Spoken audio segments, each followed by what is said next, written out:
Welcome back my page. প্রিয় বন্ধুরা, সবাই কেমন আছো? আশা করি ভালো আছো।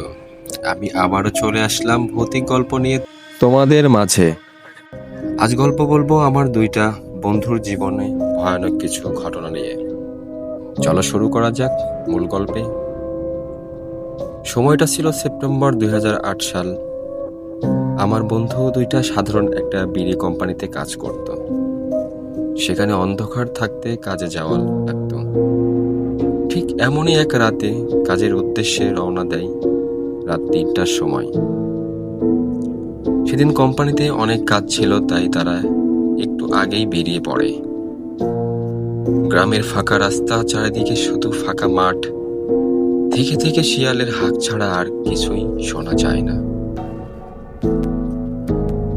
তারা সেই রাস্তা দিয়ে হাঁটতে থাকে। রাস্তার শেষ প্রান্তে একটি বাঁশবাগান পড়ে।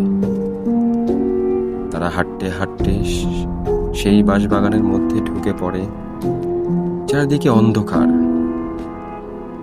কিছু দূর যাওয়ার পর তারা যেটা দেখতে পেল, সেটা দেখার জন্য তারা মোটেও প্রস্তুত ছিল না।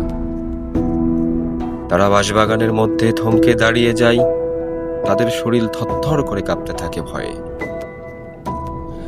তাদের শরীর দিয়ে ঘাম ঝরতে থাকে।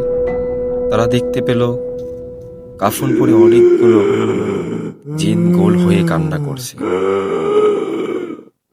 তাদের মাঝ দিয়ে দেখলো একটা জিন গলা কাটা অবস্থায় শূন্যে ভাসছে। অন্য জিনগুলো সেই মরা জিনটাকে ভাবছে আর কান্না করছে। আমার বন্ধুগুলো সেই দৃশ্য দেখে ভয়ে জ্ঞান হারিয়ে যাওয়ার মতো অবস্থায় হয়ে যায়। তারা ওখান থেকে দৌড়ে পালাতে পারে না। মনে হয় তাদের পা দুটো কেউ ধরে আছে।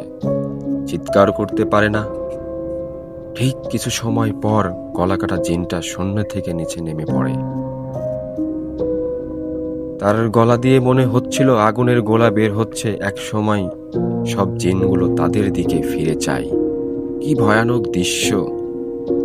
চোখগুলো দিয়ে সাদা আলো বের হচ্ছে, লম্বা লম্বা দাঁত, হাতের আঙ্গুলগুলো অনেক বড় বড়। বিকট ভাবে হাসতে হাসতে তাদের দিকে এগিয়ে আসতে থাকে। তারা দুই বন্ধু ভাবতে থাকে আজ তাদের ভিতর থেকে এই জিনগুলো পানটা বের করে ফেলবে। জিনগুলো যখন একেবারে কাছে চলে আসে, ঠিক তখনই ফজরের আজান পড়ে যায়। জিনগুলো সেখান থেকে উধাও হয়ে যায়। আমার বন্ধুরা সেখান থেকে দৌড়ে পালিয়ে আসে, প্রাণে বেঁচে যায়।